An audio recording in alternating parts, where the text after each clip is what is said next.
de la Asociación Panameña de Médicos Intensivistas. También nos estará acompañando el doctor Emilio Saturno, alergólogo e inmunólogo, quien nos estará compartiendo su experiencia como paciente recuperado de COVID. Siéntanse libres de hacer las consultas sobre cualquier duda que tengan a lo que vaya surgiendo durante la sesión. Pueden compartirnos sus preguntas en la sección inferior de preguntas y respuestas, Q&A, las cuales se estarán respondiendo durante la sesión y al final. Gracias por acompañarnos a todos nuevamente, y sin más les cedo entonces la palabra a los doctores junto al doctor Gabriel Rebollón, quien es el presidente de la Fundación Sangre Panamá. Gracias, Ana Paula. En efecto, queremos darle la bienvenida a todos los que nos acompañan.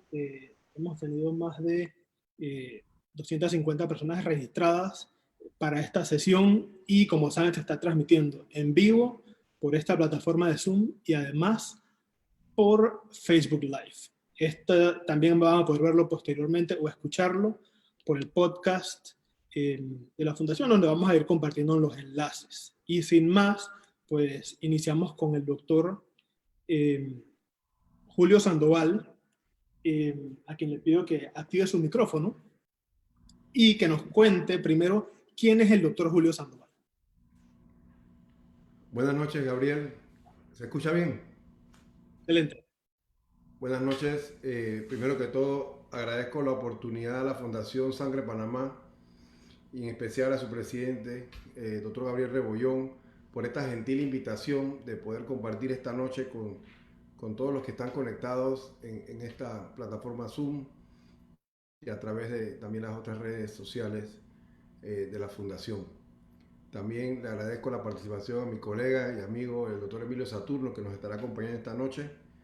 Y bueno, es para mí un placer porque realmente cuando Gabriel nos invitó a esta sesión y nos puso el tema de capacidad hospitalaria, guías de tratamiento de atención primaria hasta la unidad de cuidados intensivos, prácticamente me pidió un resumen de todo lo que he vivido en la pandemia.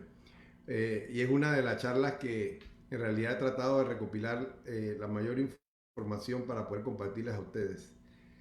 Un poco de mí, para los que no me conocen, soy egresado de la Universidad de Panamá, de la Facultad de Medicina, de la promoción 2000, MD13. Luego hice mi internado en la Caja del Seguro Social y el segundo año en el Hospital Rafael Hernández en Chiriquí. Hice la residencia de medicina interna en el complejo hospitalario metropolitano, donde fui jefe de residentes de medicina interna, y posteriormente laboré como médico especialista en medicina interna un año allí y un año en el oncológico. Hice mi entrenamiento de medicina crítica en México, en la Universidad Autónoma de México, en el Hospital ABC de México, DF. Y de ahí entrenamientos y rotaciones en Pittsburgh, en Filadelfia y también en Mayo Clinic. Actualmente, hace 10 años que regresé a Panamá después de mis entrenamientos, soy intensivista. He laborado en el Instituto Oncológico Nacional como médico de cuidados intensivos y a nivel privado en varios hospitales de la República, del área metropolitana. Y bueno, recientemente recibí el llamado para participar como asesor nacional de los cuidados intensivos ante esta pandemia. Eso es un poquito el resumen de mi persona para los que no me conocen. Y no sé, Gabriel, sin más preámbulo, vamos al plato fuerte de la noche. Iniciamos con la presentación. Gracias. Muy bien, voy a tratar de compartir pantalla. Me avisas si pueden observarla, por favor.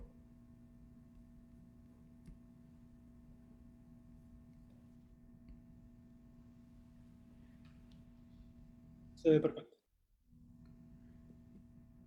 Bueno, muy bien. Como les decía, el tema es complejo porque abarca prácticamente todo lo que hemos ayudado en esta pandemia en la parte de asesoría, capacidad hospitalaria, guías de tratamiento de los pacientes. No tengo ningún conflicto de interés, ni económico, o político. Esta es una charla netamente docente y académica. Soy el presidente de la Asociación Panameña de Médicos Intensivistas, ya realmente de salida. y no hay ningún conflicto de interés en esta presentación. Los objetivos que nos vamos a plantear en los próximos minutos es comentarles a ustedes cómo inició la pandemia, cómo enfrentó Panamá esto, la capacidad hospitalaria, cómo empezó, qué hicimos, a dónde llegamos y cómo estamos hoy. Y hablarles algo de la guía de manejo, desde la atención primaria a el enfoque más hospitalario, ya sea en sala o en cuidados intensivos. ¿Cómo empezó esto? El 2 de marzo recibíamos una notificación oficial donde nos designaban como parte del Comité Técnico Asesor del Ministerio de Salud. Un equipo de profesionales conformados por el doctor Alfaro de la OPS, la doctora Ruiz, ministra consejera para Asuntos de Salud, la doctora Turner lo presidía como ministra de Salud, el doctor Xavier San Loren, infectólogo pediatra, el doctor Juan Pascal, director del Instituto Conmemorativo Gorgas, la doctora Nadia Porcel, directora nacional de Salud Pública, el doctor José Terán, exministro de Salud, el doctor Chandler, neumólogo, el doctor Prosperi, experto en salud pública y ex consejero de la OPS, y la licenciada Copete, directora nacional de enfermería.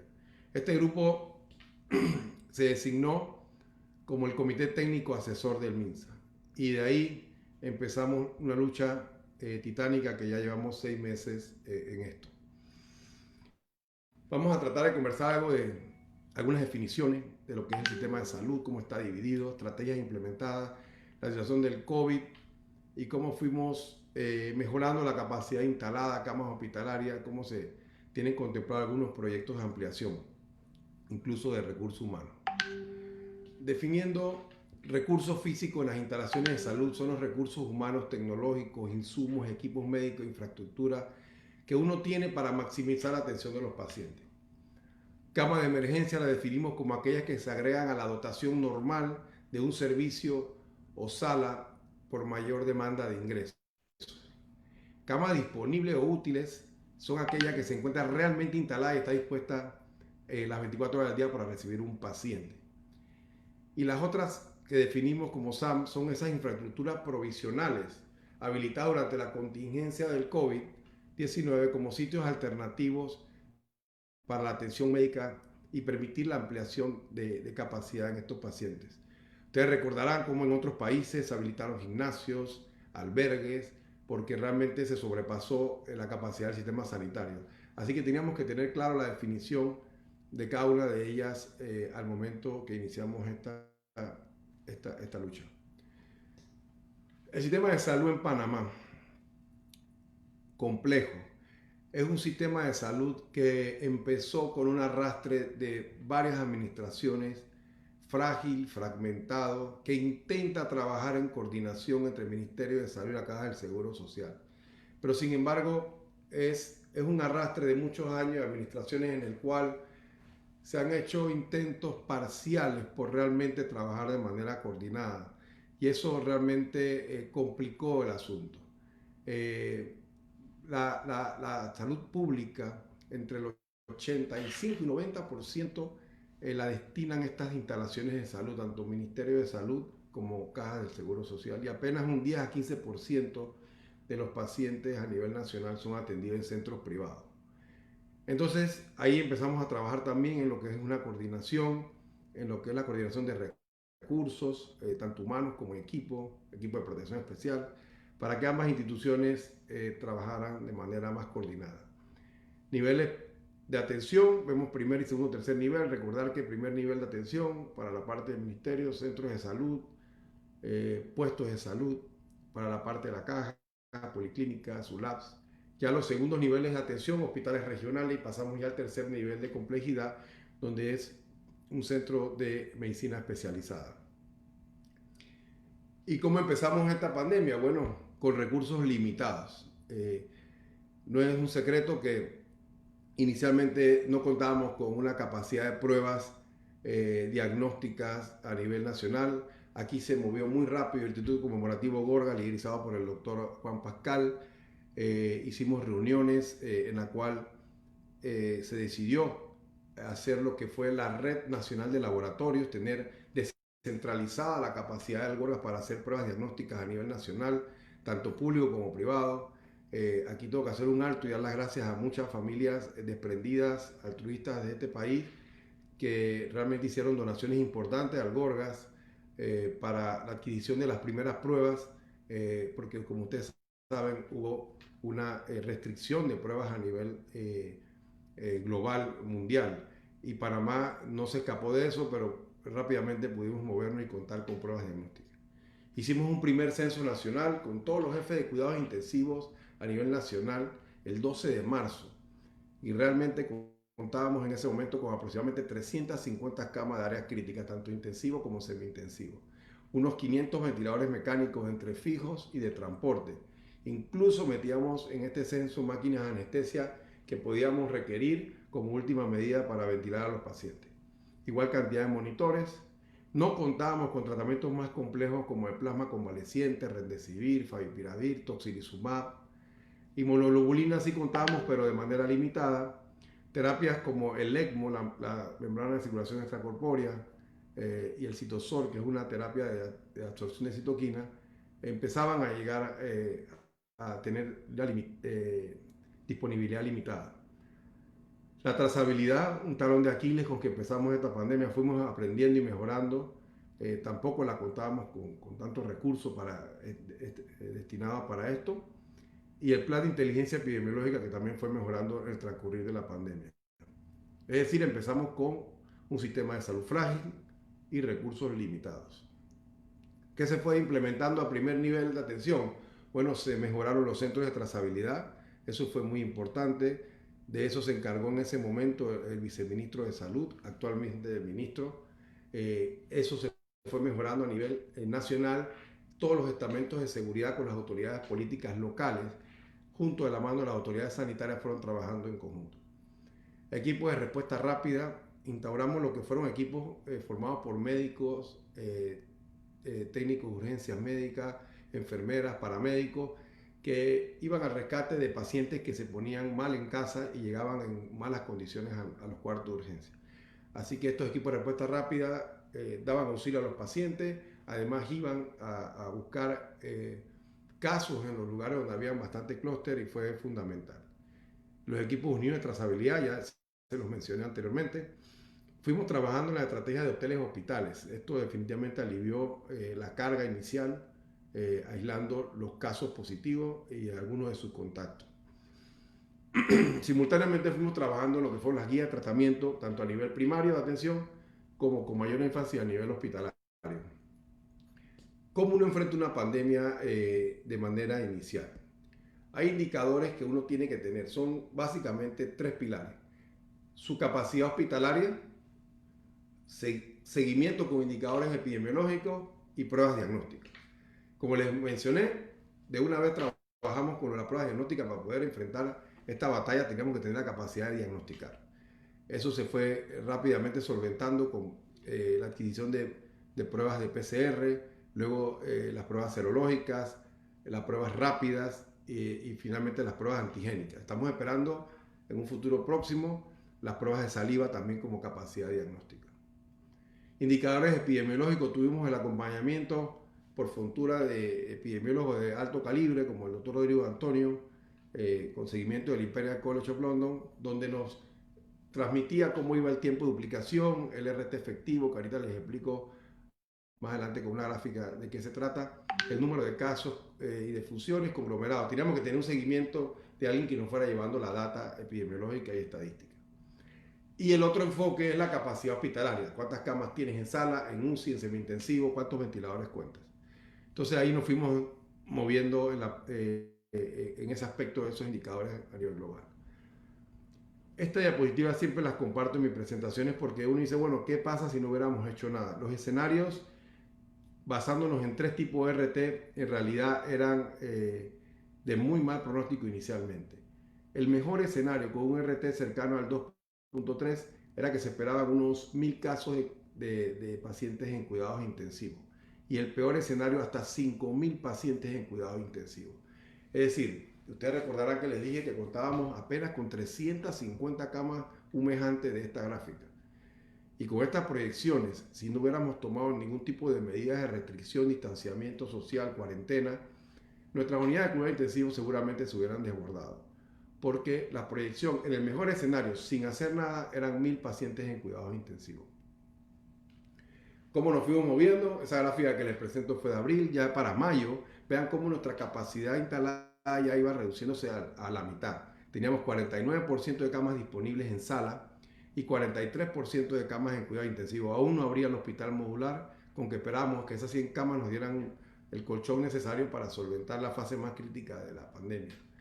Y el 64% de ventiladores. Pero ven cómo se fue moviendo los números, fueron reduciéndose el número de camas en sala, en UCI, y el número de casos fue aumentando. El acompañamiento de la OPS fue fundamental, y ahí agradezco la participación que tuvo el doctor Alfaro con todo su equipo de la OPS, el doctor Victoria, porque nos ayudó a hablar el mismo lenguaje técnico entre las instituciones públicas o privadas, público, MINSA, Caja, y las instituciones privadas, en el cual definíamos bien lo que era una cama de cuidados intensivos, cama de área crítica, y fuimos teniendo una data realmente más certera de lo que estaba pasando y nos permitía tomar las decisiones pertinentes. ¿Qué tan rápido se puede propagar el virus? El RT. Empezamos esta pandemia con un R por arriba de 2. Aquí se ejemplifica cómo una persona puede contagiar a 2 más y estas 2 más contagian a 2 cada uno. Eso es lo que es un R de 2. La idea era que con las medidas de mitigación uno pudiera bajar el RT a un R de 1, en el cual una persona quizás contagie a una más y a otra más. O sea, eso era lo que uno trataba de disminuir. Lo ideal sería tener un RT hasta por debajo de 1, donde una persona infectada no contagie a más nadie. Y así fue que nos fuimos moviendo con el RT. Vean cómo empezamos esta pandemia con un RT por los niveles de 3, 3.5, y a medida que fuimos tomando medidas de restricción de la movilización, el RT para finales de abril, principios de mayo, logramos se fuera estabilizando por lo menos a valores cercanos al 1. Pero, sin embargo, siempre menciono esta diapositiva, por ejemplo, a principios de mayo. El escenario, y comparemos cómo estamos hoy. Vemos que las proyecciones que se hacían en mayo, se esperaba un total de casos acumulados de 115,000. Y vemos las cifras de hoy, publicadas por el Ministerio de Salud. Hemos llegado a más de 100,000 casos. Entonces, las proyecciones sí eran certeras y fueron bastante cercanas a la realidad. Si no hubiéramos hecho nada, repito, el colapso de los hospitales, tanto en sala como en intensivo, hubiera sido inminente. Vean cómo las disfunciones acumuladas también realmente se asemejan mucho a lo que tenemos hoy en día. Este escenario era que esperábamos en mayo con proyecciones. Hoy que estamos en septiembre vemos que estas proyecciones eran las adecuadas. Entonces, bueno, sí, la cuarentena sí funcionó. Nosotros en los hospitales batallábamos contra todos estos pacientes que se contagiaban, mientras la población tenía que ir tomando ciertas medidas de distanciamiento, el uso de mascarillas, el lavado de manos, para poder colaborar y cooperar con todo el equipo médico que enfrentaba esto. Fuimos mejorando entre las instituciones públicas con un sistema de comunicación más digital, en tiempo real, hacíamos censos 2 veces al día. La Autoridad de Innovación Gubernamental ayudó mucho al desarrollo de plataformas de seguimiento de pacientes, todo lo que era estos hospitales seleccionados eran nuestro indicador. Estos hospitales core o núcleo, tanto el Hospital Santo Tomás, San Miguel Arcángel, Nicolás Solano, Complejo Hospitalario Irma Lourdes Sanetato, el Hospital Manuel Amador Guerrero. O sea, eran hospitales que la tendencia de tanto de los ingresos en sala, cuidados intensivos, nos iba diciendo qué tan cerca estábamos o no del colapso. Para mediados de agosto, vean cómo estaba aproximadamente la estancia hospitalaria y la disponibilidad de camas en esos hospitales. Igualmente teníamos un cuadro de mando con los hospitales de Chiriquí, de Veragua, es decir, se contaba, por ejemplo, aquí pueden observar en esta diapositiva que llegamos a tener en el hospital Luis Chicho Fábrega 100% de ocupación de los pacientes en cuidado intensivo. Similar situación pasó en algún momento de esta pandemia en el Hospital Regional Rafael Hernández. Entonces, realmente el sistema sí se puso a prueba, sí se llenaron nuestras camas de cuidados intensivos y de sala, pero bueno, por múltiples estrategias sanitarias, el día de hoy podemos decir que han bajado los casos y que hay una disponibilidad de cama cercana al 50%.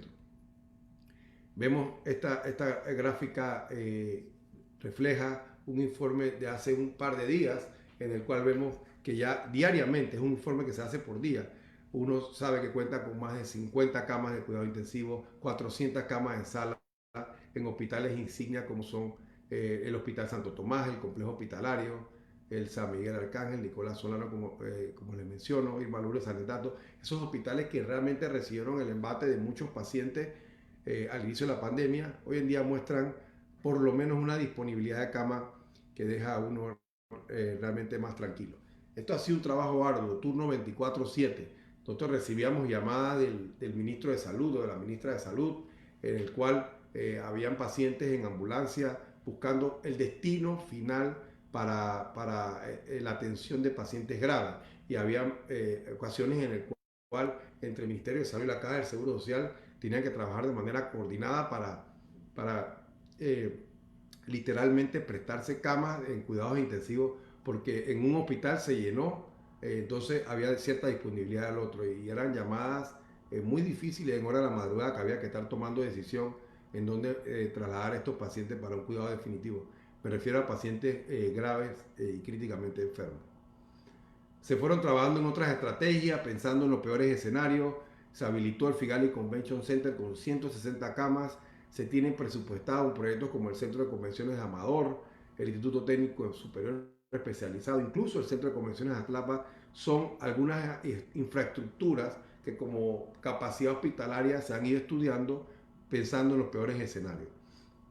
Aquí vemos algunas fotos del Figali Convention Center que ya está listo, su directora médica, la doctora Charomay, ahí está con la doctora Tatiana también, la doctora Yelkis, que es la directora nacional de provisión del MINSA, en compañía del doctor Jaramillo, neumólogo. Fuimos a dar un curso de capacitación a más de 20 médicos que van a atender pacientes moderados en este centro y un número importante de enfermeras y terapeutas respiratorios. Entonces, ese es un centro que ya está listo para atención de pacientes moderados. Pero hemos visto la tendencia en las últimas 6 a 8 semanas de SRT que se ha mantenido cercano a 1 y es lo que ha permitido que entonces se vayan flexibilizando algunas de las medidas de restricción que fueron tomadas en el momento para contener la pandemia. SRT igualmente para el número de las defunciones se ha mantenido estable, cercano a 1 y es lo que ha permitido ese avance en la parte hacia la nueva normalidad. Cada vez que uno define un problema, luego tiene que generar posibles soluciones y seleccionar cuáles de esas soluciones es la que va a implementar y nuevamente hacer una verificación de la toma de decisiones. En ese sentido, nosotros no solo nos involucramos en la parte de capacidad hospitalaria, sabíamos que parte del éxito de poder tratar de vencer esta pandemia era la trazabilidad, era esa atención primaria, ese aislamiento efectivo de casos y aislamiento efectivo de los contactos. Así que nos capacitamos y varios colegas también en un curso de trazabilidad de la Universidad Johns Hopkins, todo esto sobre la marcha, esto fue a mediados de junio, para poder también aportar nuestras ideas en el campo de la trazabilidad. Y obviamente disminuir el contagio. Tantos mitos que hubo de cómo se transmite este virus, ya se sabe que esas gotículas pueden viajar a través de tos, estornudo, cantar, hablar, y que pueden viajar hasta más de 2 metros. Por eso hay que evitar siempre tocarse los ojos, la nariz, el lavado de manos frecuente y el uso de mascarilla. Definitivamente el uso de mascarilla, hay múltiples publicaciones que han demostrado que realmente disminuye de manera significativa la posibilidad de transmisión o contagio de este virus. Una cosa importante en los cursos de trazabilidad es entender el periodo de incubación de esta enfermedad. Recordemos que el periodo de incubación es ese momento en que alguien es infectado hasta que desarrolla los primeros síntomas. Y el periodo de incubación de la enfermedad por SARS-CoV-2 va de 2 a 14 días con un promedio de 5 días. El 50% de la población al quinto día ya está infectado, de los que realmente contraen el virus.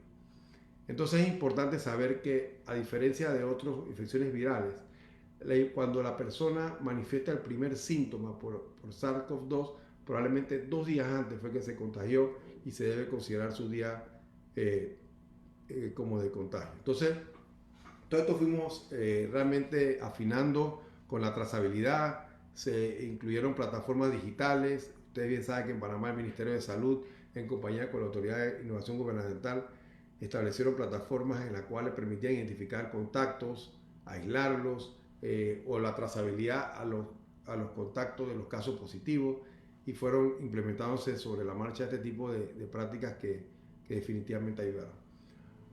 Una cosa importante que siempre les transmito a los pacientes, a los colegas, es que esta enfermedad hay que tener bien claro el timing de la enfermedad. El timing de la enfermedad, o el tiempo en que el paciente está dentro de esa enfermedad. Una persona que tiene un periodo de incubación de 2 a 14 días y te dice, tengo síntomas hace 3, 4 días, es muy diferente a alguien que tiene 2 semanas con síntomas, que está febril, que está desaturado o que tiene una sensación de falta de aire.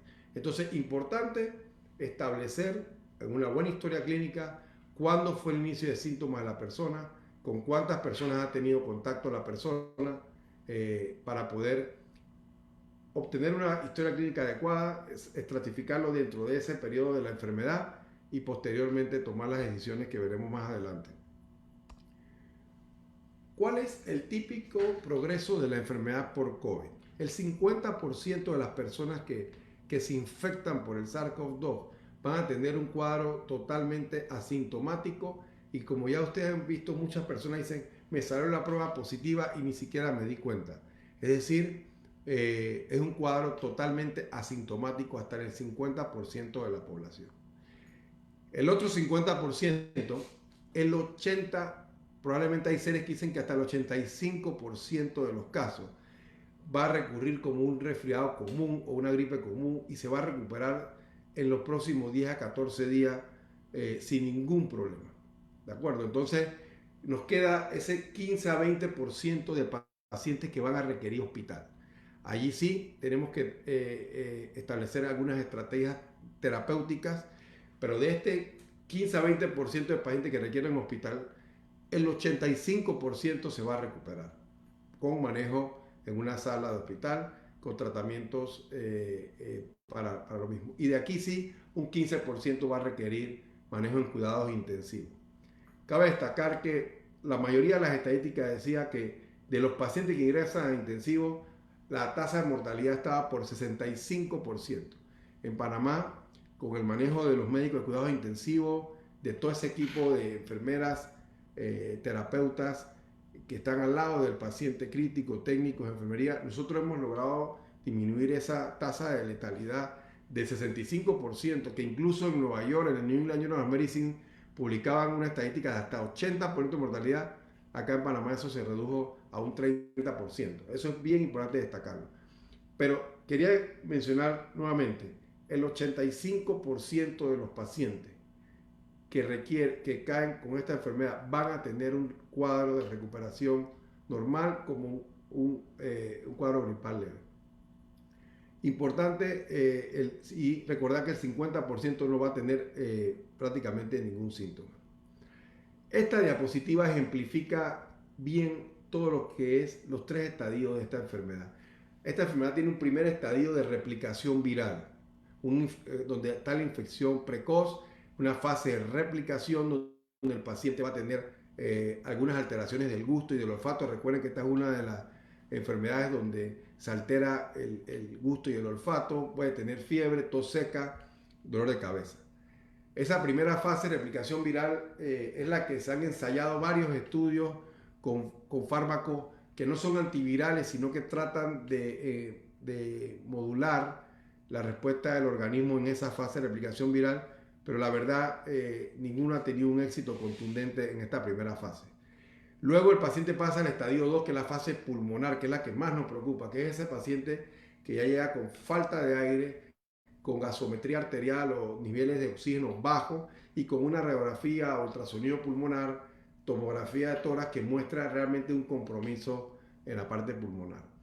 Y aquí vemos los marcadores inflamatorios como la interleuquina 6, la proteína C reactiva, la ferritina, que estos son marcadores que se elevan en el paciente que está en fase pulmonar.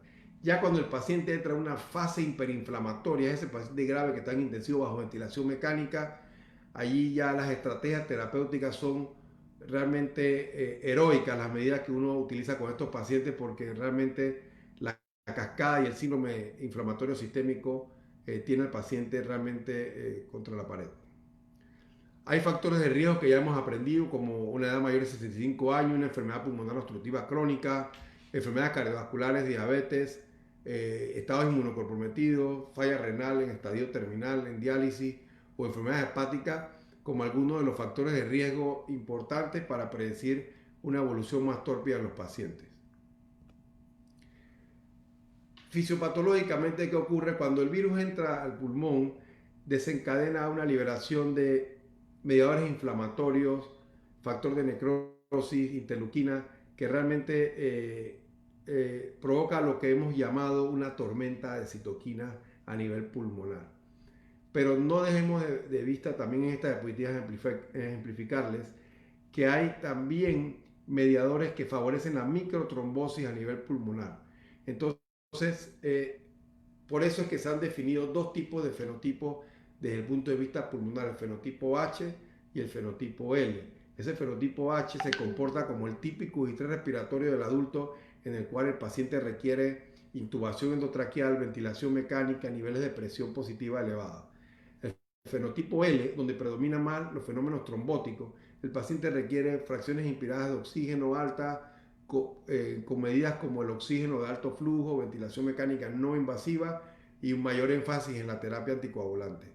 Entonces es importante definir desde el punto de vista fisiopatológico, con la ayuda de imagen tomográfica, ultrasonido pulmonar, cuál de los dos tipos fenotípicos está su paciente. Vean cómo se ve en esta imagen un pulmón normal y cómo se ve un pulmón realmente comprometido, ambos capos pulmonares con virus despulido, con infiltrados consolidados en las bases. Estos pacientes realmente presentan una mecánica pulmonar muy comprometida. Y así fuimos entendiendo que esta era una enfermedad realmente sistémica, con afectación de la micro y macrotrombosis, con daño endotelial, con una tormenta de citoquina y realmente una respuesta del huésped exagerada en los casos, repito, ya más moderados y severos. Entonces, armamento diagnóstico que tenemos, bueno, repasar los perfiles de laboratorio que usted le debe pedir a su paciente, que va a dejar hospitalizado, un hemograma, pruebas de función hepática, interleuquina 6, dímero D, todos estos indicadores de inflamación, el dímero D que es inespecífico en estos procesos, pero ayuda a tener una idea de cuán su paciente tiene mayor propenso a hacer fenómenos trombóticos. Valores de corte arriba de 1500, por ejemplo, nos alertan a ser más agresivos con la anticoagulación. Y nos apoyamos también en estudio de imagen, radiografía de tórax, tomografía, ultrasonido pulmonar. Aquí les comparto una diapositiva en la cual vemos los tres. Por ejemplo, aquí vemos una radiografía con infiltrado pulmonar bilateral en los 4 cuadrantes, una tomografía con virus despulido en ambos campos pulmonares y un ultrasonido pulmonar con lo que llamamos líneas B, que son nos muestran por vía ultrasonográfica que está ocupado el intersticio pulmonar por proceso inflamatorio. Utilizamos algunas escalas de severidad cuando una vez tenemos ya ese paciente hospitalizado para darnos cuenta a cuál es su destino, si es una sala o una sala de cuidados intensivos. De las más sencillas y reproducibles que siempre les menciono está el CURB 65, ya que permite evaluar básicamente si el paciente tiene presión sistólica baja, por debajo de 90, una taquipnea arriba de 30 por minuto, una nitrógeno urea arriba de 19 o si tiene algún tipo de letárgico o confusión. Ese paciente, si usted tiene más de 2 criterios, definitivamente tiene que dejarlo hospitalizado. Y si tiene 3, ya consulte a cuidados intensivos porque su destino final probablemente no sea una sala de hospital, sino una unidad de cuidados intensivos. Y esta es la otra escala que les quiero mencionar esta noche, que es el QSOFA, que es una abreviación de una escala que evalúa secuencialmente todas las funciones del organismo cuando un paciente está infectado. Pero el QSOFA lo abrevia en básicamente 3 alteraciones. Tienes el cuadro séptico infeccioso, que en este caso es la infección por SARS, y si el paciente presenta una hipotensión o estado mental alterado o una taquicardia 22, más de 2 criterios, usted está frente a un paciente realmente grave y es mejor una consulta especializada del mismo. Otra de las cosas que aprendimos en esta pandemia fue el triage.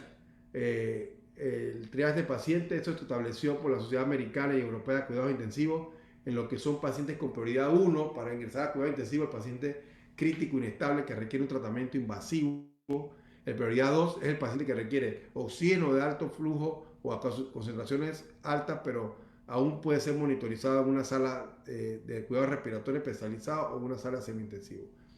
Prioridad 3 es el paciente inestable crítico, pero con pocas posibilidades de recuperarse a causa de su enfermedad de base. Son estos pacientes que tienen enfermedades debilitantes previas, que por su enfermedad de base ya le va a ser difícil solventar esta enfermedad. Y el paciente prioridad 4 es el paciente que está muy bien y que no requiere una unidad de cuidado intensivo, o el paciente que tiene una enfermedad terminal, ejemplo cáncer metastásico, que ya su pronóstico va a ser irreversible por la enfermedad de base también. Pasando a la segunda parte de la charla, vemos las guías de manejo. He dado un pantallazo de lo que es la capacidad hospitalaria y los criterios de trazabilidad y de destino final del paciente. Hablemos de la guía de manejo. El retroscopio nos hace genio. Esta diapositiva la pongo, esta foto, para ejemplificar cómo nosotros vivíamos esto a mediados de marzo. Si ustedes se percatan en esta foto, el único que tiene mascarilla, que ven ahí en la foto, es el embajador de China. En ese momento estábamos teniendo una reunión en altas horas de la noche acá, porque en China eran horas de día, con todo un equipo de infectólogos, epidemiólogos, intensivistas, definiendo las conductas de manejo. Y el único que tenía en ese momento la mascarilla era el embajador de China.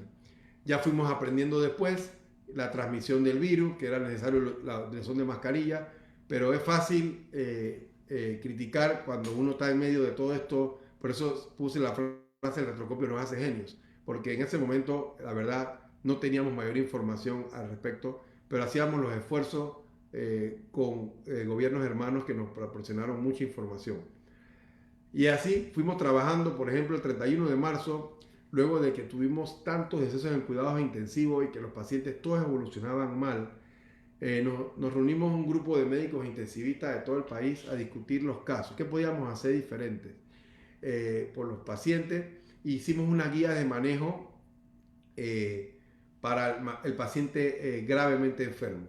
Esto fue uno de los primeros consensos que trabajamos. Aquí establecimos con los intensivistas el nivel de sedación, el nivel de ventilación mecánica, las drogas vasoactivas que íbamos a utilizar, el tipo de nutrición. Es decir, fuimos desarrollando nuestras propias guías. Estoy hablando a finales de marzo. Aquí también nos dimos cuenta que lo que proponían inicialmente otros estudios, que era la intubación a todos los pacientes que requerían por falla respiratoria, dimos cuenta que algunos pacientes bien seleccionados podían ser manejados con oxígeno de alto flujo y medidas menos invasivas. Igualmente fuimos desarrollando unas guías de manejo avaladas por el MINSA, en la cual, repito, esto fue al inicio de la pandemia, en marzo, abril, en la cual la información era muy dinámica y cambiante. Aquí incluíamos en la guía de tratamiento por lo menos esteroides, que fue uno de los grandes cambiadores del tratamiento de los pacientes. E inicialmente incluíamos la hidroxicloroquina con la acitromicina, obviamente tomando el electrocardiograma. Todo esto fue al inicio de la pandemia, hasta que luego fueron saliendo estudios que les mencionaré más adelante. Este es uno de los esfuerzos más importantes que hicimos en conjunto con todas las sociedades hermanas. Fue las guías de manejo del paciente de COVID. Yo dificulto que algún país haya reunido a más de 30 sociedades médicas científicas, cada uno dando su aporte, y fuimos revisando.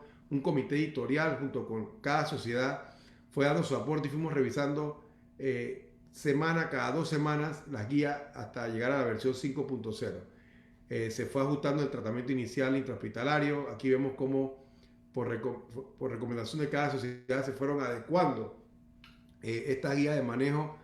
Y quiero resaltar aquí para que vean, el 9 de abril nosotros ya proponíamos en estas guías multidisciplinarias el uso de esteroides en fases moderadas a pacientes con COVID. Esto realmente fue un cambio en la evolución de los pacientes.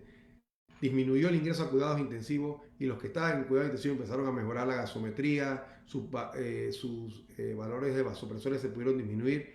Incluso fue la primera vez que empezamos a extubar con éxito pacientes que estaban en ventilación mecánica. Así que resalto el papel de todas las sociedades médicas panameñas que nos sentamos a ponernos de acuerdo en el manejo integral del paciente moderado severo.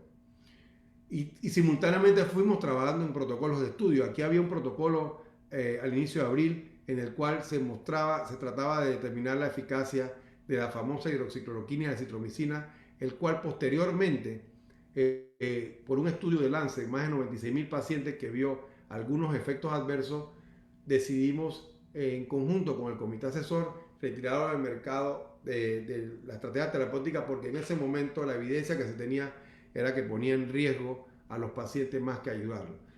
La información fue dinámica, salieron estudios observacionales después del uso de la hidroxicloroquina versus el no uso, y ha sido el medicamento, digamos, más controversial de la pandemia.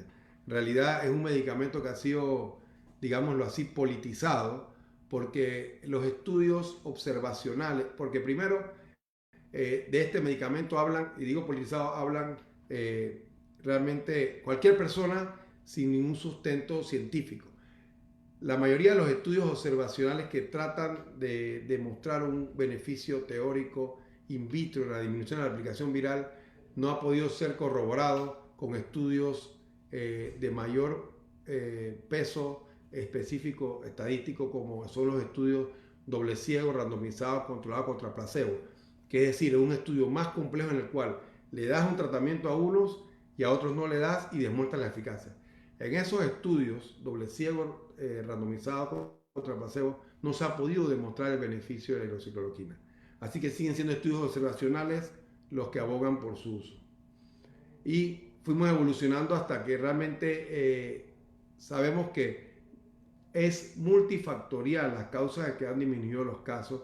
Y aquí la directora nacional de salud pública, la doctora Porcel, hace una declaración en la cual ella decía que no era una de las razones de la disminución de los contagios, más bien en otras facetas como la mejoría de la trazabilidad, y se los voy a mostrar más adelante. Este estudio lo quiero resaltar porque se publicó en el Journal of Global Antimicrobial Resistance por una de las panameñas infectólogas que está ahorita mismo en la Universidad de Brown, la doctora Francine Tussar, donde demostró que la hidroxicloroquina en pacientes hospitalizados en realidad no acorta el tiempo ni la estadía hospitalaria, no disminuyó la mortalidad tampoco. Entonces, el único potencial espacio que pueda tener la hidroxicloroquina es en el paciente en estadio temprano, pero repito, son estudios observacionales que cuando se comparan contra estudios robustos de doble ciego randomizado no han podido demostrar ese beneficio. Pero en pacientes hospitalizados definitivamente no tiene ni una indicación el uso de la hidroxicloroquina. Y a veces la gente no quiere escuchar la verdad porque no quiere que sus ilusiones se van destruidas. Y es una de las cosas que nos ha pasado con este medicamento. Nos fuimos avanzando en las guías de manejo, hicimos esta especie de pocket donde se reunió todas las opiniones de las sociedades que le mencioné, en el cual aquí está los laboratorios, la serie de exámenes de gabinete, cómo se utilizaba el equipo de protección especial. Nosotros mismos con los colegas desarrollamos videos en el cual le enseñábamos a la gente cómo ponerse el equipo de protección especial, y eso facilitó mucho la pérdida del miedo que tenía mucha gente al inicio de la pandemia. Y este es un resumen de todo un esfuerzo de toda esta sociedad multidisciplinaria de cómo manejar integralmente el paciente con COVID. Empezamos a hacer las primeras autopsias. El Instituto de Medicina Legal, a través del doctor Pachar, nos compartía las primeras autopsias de 3 pacientes, donde se demostraba que los pacientes tenían microtrombosis y daño endotelial. Así que hicimos lo correcto también en incluir el uso de las heparinas de manera temprana en los pacientes hospitalizados moderados severos. Repito, los esteroides fueron claves. Nosotros empezamos a usar esteroides y vean cómo los pacientes empezaron a mejorar. Esta es una radiografía de un paciente que en cuestión de 4 días se fue deteriorando, y realmente los esteroides hicieron que se mejoraran sus valores de oxigenación y sus valores gasométricos en general y la clínica. Hay varios estudios, después salió el estudio, el Recovery Trial, el estudio, y hay Dexacovid, otro estudio inglés, pero ya en Panamá nosotros habíamos tenido la fortuna de discutir en conjunto con los neumólogos e infectólogos y colegas intensivistas el uso de esteroides en pacientes moderados severos. Recordar, usted no puede dar esteroides en la primera semana de paciente. El paciente cuando está en la fase de replicación viral, usted le da esteroides, en realidad va a empeorar el cuadro porque va a bloquear la respuesta inmunológica innata del organismo que se trata de defender entre esa fase de replicación viral. El esteroide tiene su lugar en el paciente moderado, severo, hospitalizado en la fase pulmonar de la enfermedad.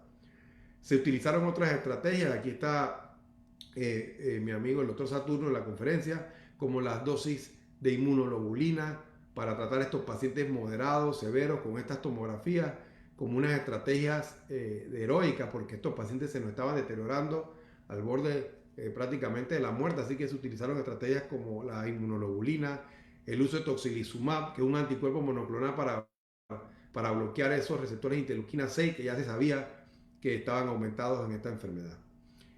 Toda la terapia inmunomoduladora se estaba dejando para el paciente realmente grave. Aquí vemos un resumen en esta gráfica de todos los trials que se estaban utilizando o estudiando: acitromicina, cloroquina, favipiravir. Definitivamente el fármaco más estudiado es la hidroxicloroquina. Todos los estudios de los otros también muestran que realmente falta mayor evidencia para decir que existe un tratamiento como tal para esta enfermedad. Existen terapias de sostén, más no tratamiento.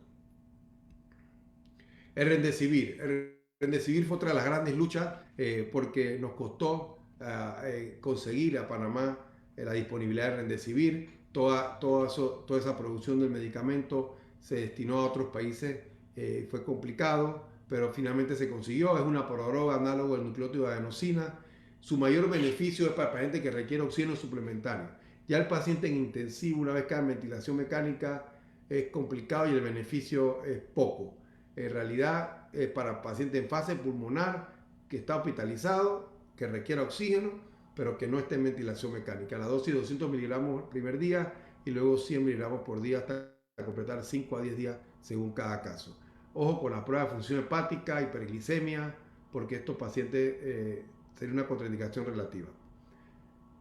Y aquí está el estudio del New England Journal of Medicine en mayo el 22 de mayo de 2020, donde se muestra el beneficio, que aunque es débil, del Remdesivir comparado contra placebo. Es uno de los medicamentos que se siguen favoreciendo sus. Favipiravir, Panamá obtuvo una donación importante del gobierno de Japón para el uso de un antiviral de tipo oral, en el cual también tiene alguna eficacia leve en el paciente con infección por SARS. Repito, la hidroxicloroquina que bloquea teóricamente la infección viral vía alcalinización endosomal y ese es su mecanismo teórico in vitro, que el cual ha creado tanta controversia en estudios observacionales. Recientemente las guías de LITSA, que es las guías de la Sociedad Americana de Cuidado de Enfermedades Infecciosas, en su última publicación del 20 de agosto desaconseja el uso de la hidroxicloroquina de manera clara. Ivermectina, que es un antiparasitario, también en modelos in vitro tiene algún efecto antiviral o de disminuir la replicación viral. Es otro de los que se ha utilizado para tratar de disminuir esa primera fase, pero tampoco hay un estudio robusto que sustente realmente el beneficio de este fármaco. Recientemente la Sociedad Española de Enfermedades Infecciosas también hace énfasis en unas guías recientes en lo que es el manejo asintomático y presintomático, prácticamente es seguimiento, aislamiento y un seguimiento médico. Desaconsejan el uso de cualquier otro fármaco en esta fase, incluso de todos estos fármacos como la mezcla de hidroxicloroquina con acitromicina y lopiravir y ritonavir. Todas estas drogas, la Sociedad Española de Infectología desaconseja su uso en las etapas tempranas de la enfermedad. No puedo dejar de mencionar ya para terminar y agradeciendo nuevamente la invitación a la Fundación Sangre Panamá, un colega y amigo que fue nuestro primer paciente, el doctor Novarro, primer paciente donde utilizamos plasma convaleciente como uso compasivo. 6 del 2020, casi 3 meses después que empezó la pandemia. Nosotros trabajamos arduamente en conjunto con la Sociedad Panameña de Hematología, el doctor Ricardo Aguilar, el doctor Carlos Montero, a través del Ministerio de Salud. Se trabajaron en 2 protocolos que se siguen corriendo en el uso seguro de plasma convaleciente y uso de plasma convaleciente en pacientes graves. Pero el doctor Novarro se convirtió en el primer paciente que recibió plasma convaleciente como uso compasivo. Su evolución fue buena, ya está recuperado perfectamente y posteriormente publicaremos la data de todos estos pacientes. Requisito para donar sangre, importante, tener una edad entre 18 y 65 años. Nos quedamos sin sangre prácticamente en esta pandemia, los bancos de sangre sufrieron mucho, por eso empezamos esta campaña de donación de sangre, tener un peso superior a 110 libras, buen estado de salud, tu identificación vigente, ser sincero durante la entrevista y comer antes de la donación. Igualmente refuerzo la estrategia de plasma convaleciente a todo ese paciente mayor de edad, recuperado, que tenga un PCR ya positivo en la mano, que haya pasado un mes, que se acerque para poder salvar una vida con la donación de plasma convaleciente. Igualmente, una colega y amiga, la doctora Casey, primera paciente que recibió Remdesivir, nos tomó 4 meses que tuviéramos Remdesivir en Panamá, pero por fortuna ya se tiene, está disponible en todas las instalaciones de segundo y tercer nivel de atención de complejidad, también con buena evolución. No nos quedamos tranquilos, seguimos trabajando en lo que fue el fortalecimiento de la vigilancia epidemiológica a través del apoyo de la OPS, del doctor Rodrigo Antonio y todo su equipo de vigilancia epidemiológica para poder seguir mejorando la trazabilidad, que realmente fue una de las cosas que comparativamente como iniciamos la pandemia cambiaron. ¿Qué esperamos para los próximos días? Esto está pasando en España en este momento. Ven cómo nuevamente aumentó los casos, hay rebrotes, pero sin embargo la mortalidad está baja. La mortalidad está baja y los pacientes en hospital también está baja. Esperemos que Panamá corra con esa misma suerte. Estos son los escenarios que quiero mostrarles ya para terminar. Si no hubiéramos hecho nada, nuevamente refuerzo. Miren los escenarios si no hubiéramos tenido mitigación y distanciamiento de la población. Las unidades de cuidado intensivo se hubieran desbordado, las salas de hospital también. Realmente aquí se ejemplifica, una vez se implementó las medidas de cuarentena total, cómo fueron disminuyendo los casos y los ingresos a cuidados intensivos. Definitivamente fue una de las medidas, estrategias sanitarias que mayor efecto tuvo, fue la cuarentena total. Así que eso es otro de los mitos que hemos vencido, que si funcionó o no funcionó, definitivamente permitió que el personal de salud conociera mejor la enfermedad y a sus pacientes y que la capacidad hospitalaria se preparara para poder seguir atendiendo, en lo que mejorábamos la trazabilidad y el aislamiento de los contactos. Finalmente, unas palabras también de mi colega y amigo el doctor Arturo Rebollón, que ha estado publicando sus gráficas a diario. Panamá en este momento es el 10º país con más casos de América Latina, el primero es Brasil, es el 7º país con más muertes por millón de habitantes y es el 3er país con más pruebas por millón de habitantes. Si nos comparamos con Costa Rica tenemos el doble de casos. Es importante seguir unas curvas epidemiológicas que nos permitan tomar decisiones de manera certera. Aquí vemos cómo ha ido disminuyendo el número de casos y el número de muertes diarios. Igualmente ya hemos visto que los contagios se han reducido. Pero ¿qué va a pasar ahora y un día como hoy que se levantó la restricción por género? Bueno, hay 3 proyecciones. Esperemos que la comunidad coopere, mantenga las medidas de aislamiento, de distanciamiento, y todo lo que hemos aprendido en esta pandemia. Aquí están los 3 escenarios que nos proyecta el doctor Rebollón, donde esperemos que Panamá se mantenga o en disminución de casos o por lo menos se mantenga en un comportamiento lineal y no haya este repunte de casos que pueda sobrepasarnos en algún momento. Últimas palabras. El lenguaje de la ciencia. Esta semana el Scientific American publicaba lo que era el lenguaje de la ciencia. La ciencia ha venido siendo atacada duramente en las últimas semanas o meses por ataques políticos, por ataques infundados. El método científico debe seguir prevaleciendo en la medicina y en la práctica médica. Así como les pongo aquí la Universidad de Wikipedia y el COVID Doctor, ese tipo de prácticas realmente no se aconsejan en medio de una pandemia como esta. Tratemos de buscar fuentes confiables, tratemos de buscar estudios de peso estadístico, tratemos de documentarnos con personal que realmente está atendiendo pacientes y que vea la evolución de los pacientes, o personal que no esté atendiendo pacientes pero que tenga el conocimiento o el sustento de poder evaluar críticamente la literatura para dar una opinión. Así que en el lenguaje de la ciencia el mensaje es: reforcemos esa parte en conjunto, porque la ciencia ha salvado a la humanidad en muchísimas catástrofes y esta no va a ser la excepción. Aquí un poquito del recorrido que hemos hecho desde el primer día.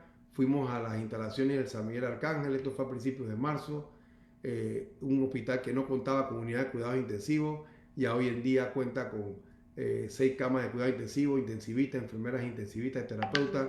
Lo mismo hicimos en el hospital de La Chorrera acá, Nicolás Solano, no contaban con unidad de cuidados intensivos. También implementamos lo que fueron las unidades de cuidado respiratorio. Entonces estos dos hospitales disminuyó la afluencia de pacientes al área metropolitana. En la región de Azuero nos reunimos con todos los colegas allá, se estableció el Hospital Anita Moreno como el hospital de recepción de pacientes con COVID. Importante la visita que hicimos en abril al Hospital Chicho Fábrega, a la unidad de cuidado intensivo, porque fue uno de los hospitales que más duro le pegó cuando tuvieron el clúster en Soná. Tuvieron muchos pacientes graves. Acá tuvimos la participación en el Hospital Santo Tomás también cuando estudiaban los primeros pacientes, igual en el Hospital Nicolás Solano. Los colegas en el hotel hospital, todo ese equipo médico que atendió un montón de pacientes en los hoteles hospitales, también quería compartirles la experiencia que tuvimos cuando dimos las primeras salidas de los hoteles. Eso fue realmente importante. Ya para finalizar, conclusiones y mensajes para llevar a casa. Esta pandemia aún no termina. No bajar la guardia con el distanciamiento físico de 2 metros, el uso constante de las mascarillas, lavado de manos, no tocarse la cara es la medida más efectiva para salvar vidas. Si tenemos la capacidad hospitalaria en este momento, sí la tenemos. Tenemos pruebas diagnósticas, hemos masificado las pruebas, ya podemos diagnosticar fácilmente a los pacientes y contamos con capacidad hospitalaria para atenderlos. Hemos mejorado la trazabilidad de los casos, la población está más educada en medidas de prevención. Esperemos que esa educación la pongan en práctica. Recordar que el 85% de los enfermos que se contagien les va a ir bien sin hacer ningún tipo de intervención. No existe un tratamiento como tal anti-COVID. Todos los estudios que han tratado de buscar un tratamiento anti-COVID no son estudios doble ciego, randomizados, controlados contra placebo, que uno pueda demostrar que es la causalidad de la mejoría de estos tratamientos. La mejor terapia son medidas de sostén para el paciente que realmente cae en un hospital. Todas las estrategias que usamos son medidas de sostén. La hidroxicloroquina es un medicamento extraordinariamente politizado. Los estudios observacionales muestran beneficios versus los estudios randomizados desaconsejan su uso. Sin embargo, es la banderita política de cualquier persona que dice que es la solución o la panacea de esta enfermedad. El Remdesivir ha demostrado que reduce el tiempo de recuperación clínica y la mortalidad, pero no tiene un efecto en pacientes que ya están en ventilación mecánica o en estancia hospitalaria. Así que su evidencia sigue siendo débil, tanto en Estados Unidos como en Europa, pero se utiliza en pacientes que requieran oxígeno en un hospital. El tocilizumab, el anticuerpo monoclonal, anti-IL-6, los estudios observacionales son débiles, incluso Roche, el fabricante, desaconsejó su uso luego de hacer 3 estudios bien controlados, no mostró beneficio. El plasma convaleciente, estamos esperando mejor evidencia, pero la experiencia en Panamá ha sido muy positiva. Prontamente estaremos publicando esa experiencia que se ha tenido. Los pacientes que han recibido plasma convaleciente no han reportado ninguna complicación, excepto un paciente que presentó algo de sobrecarga de líquidos. Sin embargo, el beneficio ha sido extraordinario en los pacientes. El Recovery Trial es el estudio más robusto que aconseja el uso de esteroides, ya lo estamos utilizando y ha demostrado que reduce hasta 35% de la mortalidad en los pacientes que requieren ventilación mecánica y 20% de la mortalidad de los que recibían oxígeno. Aquí esta plática se la dedico a todos esos ángeles y guerreros que han luchado, a los que hemos perdido, esos colegas que hemos perdido en batalla, realmente lo llevamos en el corazón, pero también a estos guerreros que han luchado contra la enfermedad, el paciente cero, el profesor Rojas, el colega, el doctor Mortoy, director de la región metropolitana, ya está plenamente recuperado, el señor Bern, el colega Navarro, es decir, pacientes tanto a nivel público como privado que hemos podido aportar nuestro grano de arena para su recuperación, realmente a ellos y a los colegas que también hemos perdido, personal de salud en esta lucha, le dedico el esfuerzo de esta conferencia. Muchas gracias.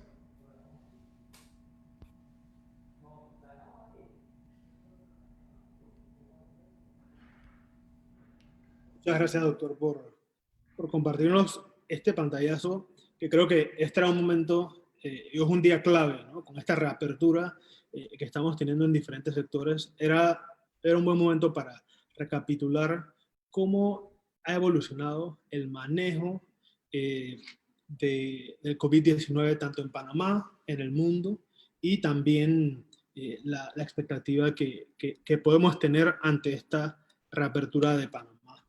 Y ahora vamos a ver las preguntas. Le voy a pedir a todos que envíen sus preguntas, pero ahora quiero conversar con el doctor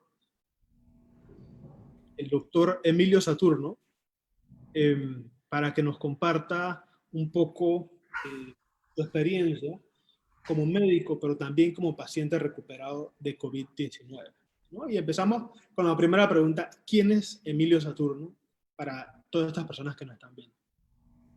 Bueno, muchas gracias, Gabriel, por la invitación también igual, y es un honor mío en realidad compartir el día de hoy con el doctor Julio Sandoval, que en realidad fue clave entre los doctores que me manejaron en el hospital. Lo conozco hace muchos años y estoy muy agradecido por toda la atención que tuvo conmigo ahí, bueno, y hace muchos años atrás, hace 5 años con mi madre en cuidados intensivos, que en paz descanse. Gracias. Yo soy alergólogo e inmunólogo. Me entrené medicina en Monterrey, México, en la UDEM, Universidad de Monterrey. Después vine a Panamá a hacer mis 2 años de servicio social, uno en Santo Tomás y Hospital del Niño, otro en San Blas, un año entero. Y regresé entonces a hacer mi especialidad de pediatría en los Estados Unidos, en Albany, Nueva York, por 3 años. Trabajé 3 años en Worcester, Massachusetts, en un Health Professional Shortage Area, para poderme quedar en Estados Unidos como un centro de salud. Era director médico de la parte de pediatría y director médico de 8 centros de salud en escuelas que teníamos allá. Y después fue a hacer mi especialidad de alergología e inmunología en Nueva Orleans, en LSU Health Science Center.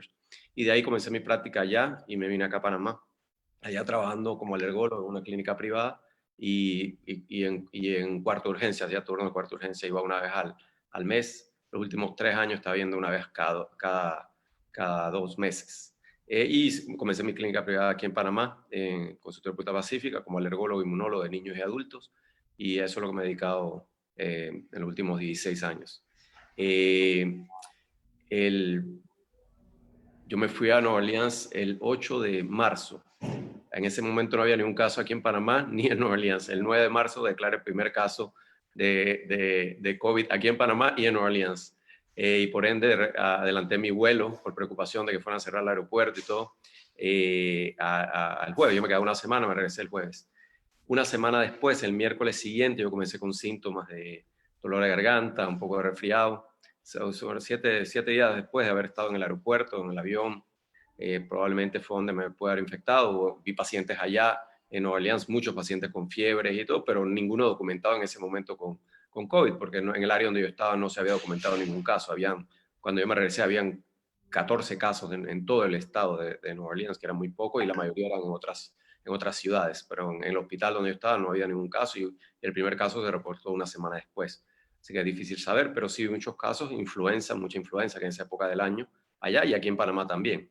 El mes anterior había visto 30 casos de influenza, y en ese entonces, Julio lo sabe, uno no atiende a pacientes con mascarilla ni nada, aunque tuvieran influenza, que sospecharan, aunque saliera positivo influenza.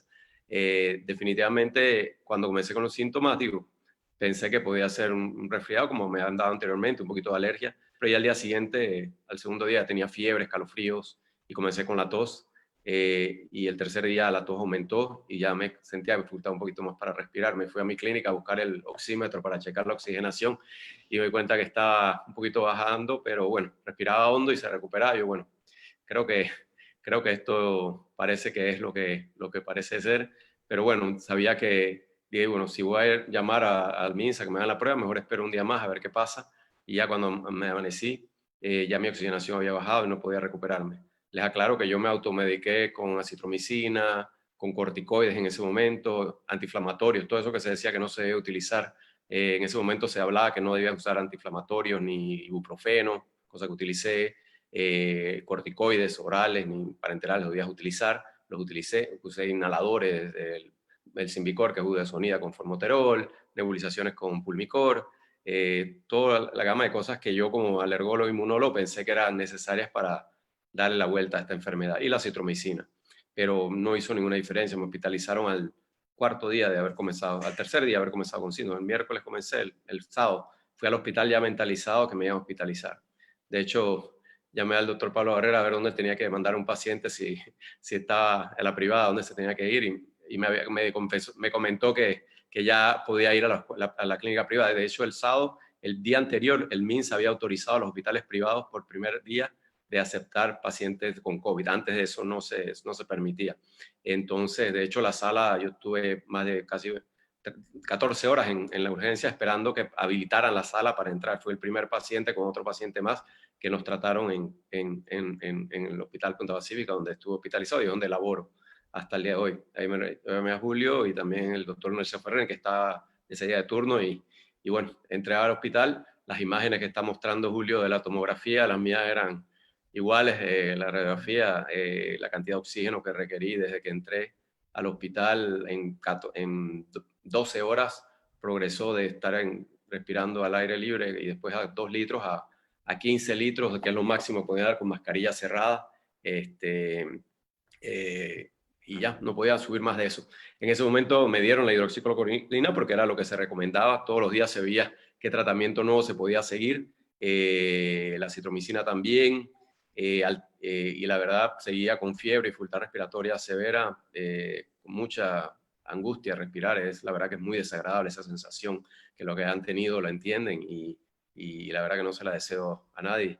Y la verdad que seguía deteriorándome cada día. El dímero D, que lo mencionó Julio, llegó a estar el mío en 1780, fue lo más alto que estuvo, que en ese momento era un valor muy, muy crítico. Ya ahora han visto pacientes con niveles mucho más altos, pero en ese momento, para la patología que era y que no se conocía mucho, era eso. Las guías que las mostró Julio, o sea, comenzaron un par de días antes de que yo me hospitalizara, pero incluso los corticoides lo admitieron el 9 de abril, me lo estaba viendo ahí.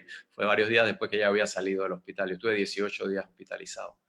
Al quinto día, por recomendación de un colega neumólogo de Houston, amigo mío, el doctor Ricardo Mosquera, que había estado en comunicación con mi esposa, y Nelson Ferrer, que me estaba atendiendo en ese momento, sugirió el tratamiento de gamma-globulina intravenosa. Concepto parecido a lo que es el plasma convaleciente ahora, pero en ese momento no existía.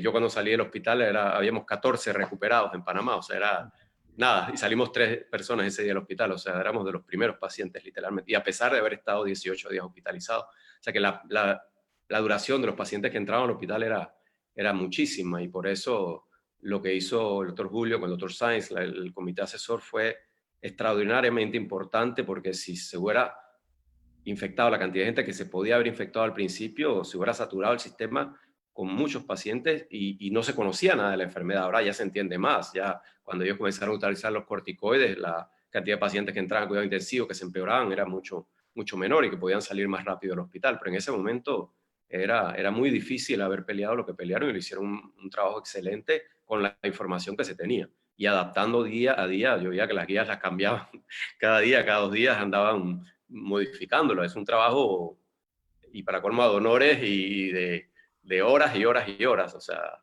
diariamente. Entonces, recomendó él el uso de gamma-globulina porque veía que yo no estaba respondiendo, estaba deteriorándome cada día más.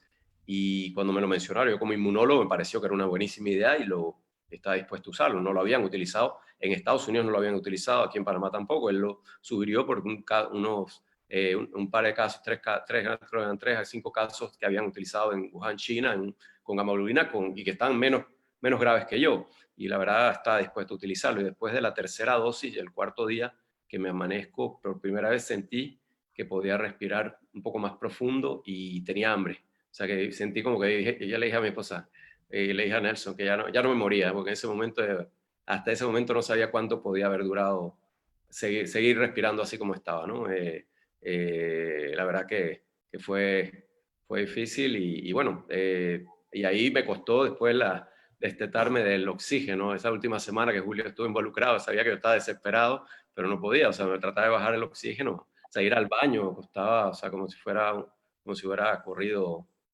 una carrera, o sea, era caminar 5 metros, tenía que ir agarrado con las enfermeras, me tenían que ayudar a bañarme, a sostenerme con el oxígeno puesto porque no toleraba estar sin el oxígeno y cuando yo regresaba a la cama con una falta de aire tremenda y tenía que, o sea, aguantarme porque ya no podían subir más el oxígeno en ese momento, bueno, hasta que después ya gradualmente lo fui tolerando y yo mismo me lo bajaba. De hecho, mi esposa llamaba a preguntar a cuánto estaba oxígeno afuera y decían diferente a lo que estaba adentro, porque yo trataba de decirle a la enfermera, ir tratando de destetarme del oxígeno porque sentía una preocupación como médico de que podía quedarme dependiente, porque todavía incluso no se conocía y todavía no sabemos mucho del daño pulmonar que había tenido, si iba a ser algo permanente o no, y qué iba a pasar, ¿no? Entonces, y lo mismo, enfermeros y personal que me atendió ahí, la verdad que fueron excelentes. En ese momento, como te digo, no se sabía qué tanto se lo podía contagiar ni todo, y la verdad que no les daba miedo entrar a verme, y yo tosiendo y pasando partículas del virus, y entraban todas las horas que necesitaban entrar, a limpiar, a cuidarme, a darme las medicinas, y la verdad que es un sacrificio tremendo. Las enfermeras que estaban ahí tenían meses de no ver a sus familiares por temor a infectarlos, y sé que Julio a veces pasa tiempo en no ver a su familia por lo mismo, y la verdad que debemos estar agradecidos y de todo ese trabajo que han hecho todos ellos, y sí, me duele mucho cuando he escuchado críticas de es fácil mirar para atrás y decir, uy, ¿por qué no hicieron esto, lo otro? Hey, no tienen idea en dónde estaban, con lo que estaban trabajando ellos, y con lo que han tenido que lidiar, y la verdad que gracias a ellos estamos donde estoy, y yo estoy aquí también vivo por eso, ¿no? Y así hay muchísimos panameños que le den la vida al trabajo que hace Julio y todos los colegas que han trabajado por todos nosotros, ¿no? Entonces, es fundamental, es indispensable, y estoy de acuerdo con Julio en cuanto que el tratamiento hasta la fecha se conoce más, se entiende más, pero no hay ningún tratamiento curativo. Y opinar y decir que que ya el tratamiento en medicina, lo sabemos bien, los médicos, no existe nada que cura al 100% de los pacientes. Y cuando alguien dice que esto es lo que te va a curar y al 100% y no necesitamos más tratamiento y que salga todo el mundo y no necesitan vacunas, están hablando charlatanería. Eso no es verdad, no existe en ninguna especialidad del mundo. Existe un tratamiento que va a ser efectivo en un 100%. Y te digo, a mí me dieron la hidroxicloroquina, pero yo no puedo decir que no sirvió porque a mí no me sirvió, sino porque ya salieron estudios que demuestran que no sirve para pacientes hospitalizados y que se puede empeorar, y yo sentía que me estaba empeorando. Mi función hepática se aumentó tremendamente y muchas otras cosas. O sea, eso, pero ya han salido estudios ahora también como manera preventiva y de tratamiento temprano también, y no han mostrado efectividad los estudios bien hechos. Hay estudios observacionales que pueden pensar que sugerir que sirvieron, pero hay tantas intervenciones alrededor de esos pacientes que no puedes saber si eso es lo que te funcionó. Acabé de conversar con un doctor, amigo de mi padre, de 80 años, está en Chiriquí, me decía, pero yo se la he dado a 3 pacientes y le he ayudado. Yo acabé de sacar en mi clínica, ver que puedo ver los pacientes que he atendido 121 pacientes con COVID y a ninguno le he dado hidroxicloroquina.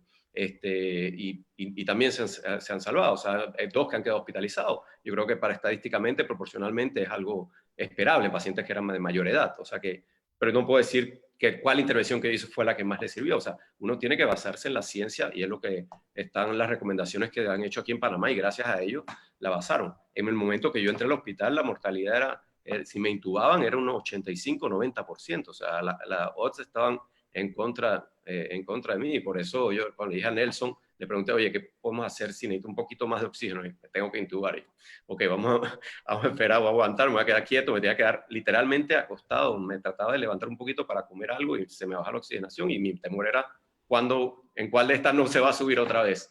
Y bueno, gracias a Dios por la condición física que tenía, yo había corrido una media maratón un mes antes, o sea que entrenaba 6, 7 días a la semana, y yo creo que mi capacidad pulmonar, por eso antes perdí 12 libras, y ya estaba súper delgado por la condición que tenía, o sea que aguanté en parte por eso y por el manejo que se dio, pero manejo de mantenimiento, donde no existía ni el Remdesivir, ni el Tocilizumab, ninguno de estos medicamentos. O sea, estábamos en el comienzo y como quiera me pudieron ayudar en lo que pudieron ayudar y ahora ya saben muchísimo más, pero igual hay que seguir trabajando con los pacientes con lo que hay y con lo que se sabe que hay. No podemos especular ni nada y eso es la manera correcta de hacerlo. Y cuando llegue la vacuna también hay que verlo, obviamente con cuidado porque han tenido que saltar varias etapas en el tratamiento de eso, en la seguridad para poder hacerlo más rápido, pero igual, todo eso son estudios que se hacen y se cuidan a los pacientes y se ven y todo, o sea, y eso está muy metido el doctor Sainz, que también es un excelente médico, un excelente investigador y gracias a él probablemente tengamos la oportunidad de tener estudios de vacuna lo antes posible para poder salvarle la vida a más personas como lo ha hecho en otras patologías en las cuales ha participado con estudios. Gabriel, quería resaltar del testimonio que le agradezco al doctor Saturno, lo difícil que es dormir al lado de un ventilador. O sea, Emilio todos los días dormía el ventilador al lado. O sea, es complicado, o sea, viendo como médico, sabiendo en cualquier momento quedo intubado con este ventilador que tengo aquí al lado. Eso es muy, muy, muy complicado. Aquí tengo una foto muy bonita que fue cuando a Emilio le dimos salida. Déjame para share the screen, déjame share para ponerla, yo la tengo aquí. Yo la estaba buscando en el celular y la encontré. ¿Me lo dejas share? Sí, eso es. Eso, espera, Esta fue, ¿Esta ya está sharing? Sí. Bueno, esta estaba ahí yo en el hospital. Espera, dame ver otra. Ya ahí me habían quitado la cánula nasal. Aquí era lo que le estaba al máximo de oxígeno que podía tener. Ahí la estaba pasando mal, ¿no? Y espera, dame salirme y mostrar la que Julio tenía aquí. Esta foto. Aquí. Esta foto. Aquí está Julio. El día que me iba para mi casa. Él fue el que me dio la salida del hospital. La verdad que fue un momento bien emocionante. La verdad, fueron 18 días que pasamos trabajo, o sea, la verdad que, bueno, y ese mismo día que Julio se despidió de mí al hospital, me recibió mi familia en la casa. Yo tenía 22 días de no verlo, porque obviamente eso es lo otro, esta patología, no ves a tu familia, nadie te puede agarrar la mano para ayudarte en el hospital, nada, esta parte es bien difícil, estás solo, ¿no? Estás solo, o sea, tienes el personal médico que te está ayudando, pero estás solo, ¿no? Desgraciadamente, déjame stop sharing. Bueno,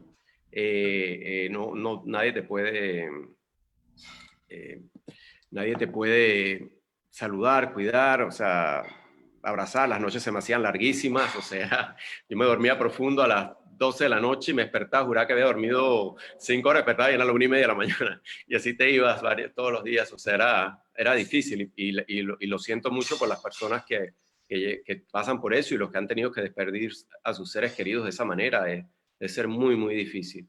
Y cuando hablan, que he escuchado que por qué no hicimos lo de Suecia, o sea, no tenemos un sistema de salud igual, no tenemos un educacional igual, y cuando dicen, pero es que allá nada más dejaron todo abierto y murieron 6.000 personas nada más, en vez que las proyecciones hubieran muerto 80.000, 6.000 personas nada más, o sea, si es tu mamá y tu papá es mucho, o sea, no se puede hablar así, o sea, es lo que se ha hecho con la mejor intención, y eso es lo que hay que seguir haciendo y entendiendo, pero no nos podemos desviar de la ciencia, y cuando se habla de que hablaba Julio, de estudios placebo controlados, no es que a la persona que será placebo no se le da nada, se le da el tratamiento que se sabe que en ese momento está funcionando, nada más que le agregas a otro la hidroxicloroquina y a otro le das la pastilla, whatever, de azúcar, como le quieras llamar, pero se le sigue dando un tratamiento estándar de lo que se conoce que se ha mostrado efectividad, o por lo menos que no hace daño, ¿entiendes? O sea que, pero ahorita es un problema grande toda esta controversia y con las redes sociales ahora todo el mundo, digo, en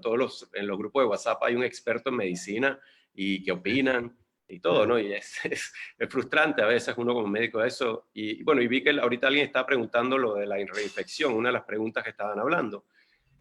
Ha habido 3 casos, probablemente van a haber muchos más, puede ser, sí. 3 casos es 0.003% de los 102.000 casos que ha habido aquí en Panamá, o sea, es algo prácticamente no significante con la cantidad de casos que ha habido, puede haber casos definitivamente, si la persona tuvo una enfermedad muy leve, tal vez no produzca buenos anticuerpos para defenderlo posteriormente, puede ser, pero la gran mayoría de los pacientes que tuvieron ya una infección van a quedar protegidos, pueden perder su inmunidad humoral, pero quedan unos linfocitos B de memoria que son los que le van a hacer producir anticuerpos nuevamente si se reinfecten, y queda una inmunidad celular de linfocitos T específicos y citotóxicos que lo van a proteger también, porque existe esa clase de pacientes. Existe mi esposa, que estuvo expuesto a mí y a mi hija y a mis 2 hermanas en el carro con mis hermanas tosiendo en el momento antes que me hospitalizara yo, que no sabía que estaba enferma, y no se enfermó. O sea que no va a conseguir una carga viral mayor de la que ya estuvo expuesta, porque tiene una muy buena inmunidad celular. Y eso es lo otro. Ahorita que la gente habla, el virus se está cansando, ahora está más no grave, no. Ahora, uno, se entiende más gracias a doctores como Julio, sabemos qué está pasando en la enfermedad, y 2, porque las medidas que estamos recomendando en el movimiento, por ejemplo, Todo Panamá, uso de mascarilla, uso de protector facial, lavado de manos, distanciamiento social, la cantidad de virus que se te pueda pegar de una persona a otra es mucho menor. En el momento que yo estaba, yo probablemente yo no usaba mascarilla porque no era necesario usarla, o no se sabía que era necesario usarla. Yo recibí una carga viral probablemente muy grande de muchas personas, y eso fue lo que me empeoró probablemente, entre otras cosas. Entonces, ya todas estas medidas que se están usando, lo único que se sabe que funciona es la prevención.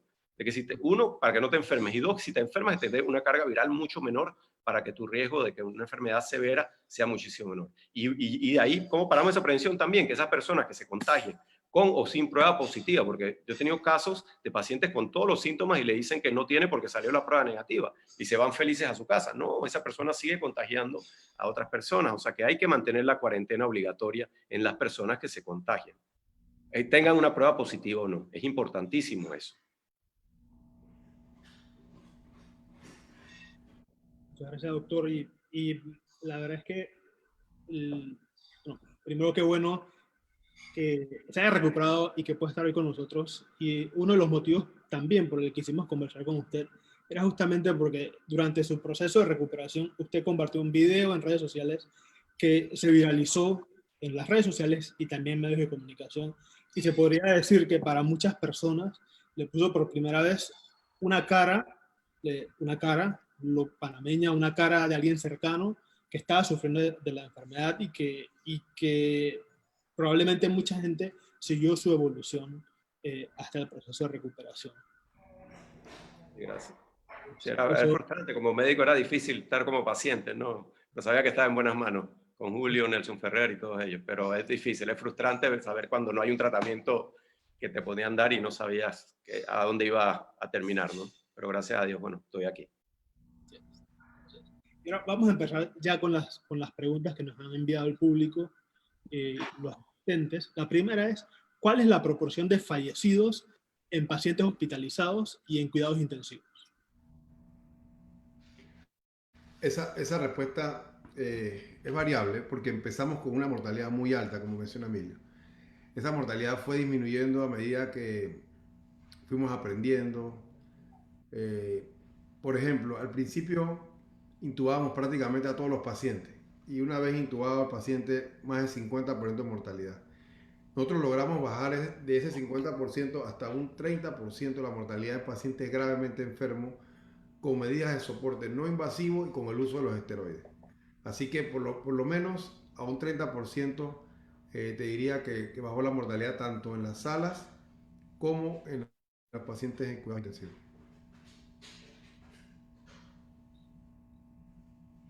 La otra pregunta nos la realiza Beira Beckford, donde nos dice que ya ha leído que una de las condiciones justamente para que las mujeres que han tenido hijos no pueden ser donantes de plasma convaleciente.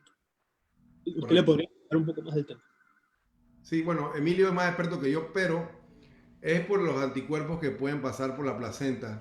Entonces, esos pacientes tienen algunos RH, lo que se llaman estos anticuerpos, que no lo hacen como mejores candidatos a ser donantes de plasma convaleciente. Es por eso, por la transferencia de anticuerpos feto-madre a través de la placenta. Puede haber una reacción después cuando lo transmites, cuando le pasas el plasma, podría tener una reacción. Exacto. Como el cuerpo rechace a ese plasma y entonces podría ser peor. Gracias. Ahora nos preguntan, considerando que Panamá hoy inicia un mayor proceso de apertura y una relajación de ciertas medidas. Pero nos preguntan, ¿qué parámetros deberíamos tener en Panamá para tener pocas muertes, como muestran los datos de España en su segunda ola de pandemia? Sin embargo, las expectativas para Estados Unidos no están positivas para el final del año. Como hemos mencionado, la estrategia más eficaz para disminuir las muertes por esta enfermedad es la prevención, es no enfermarte.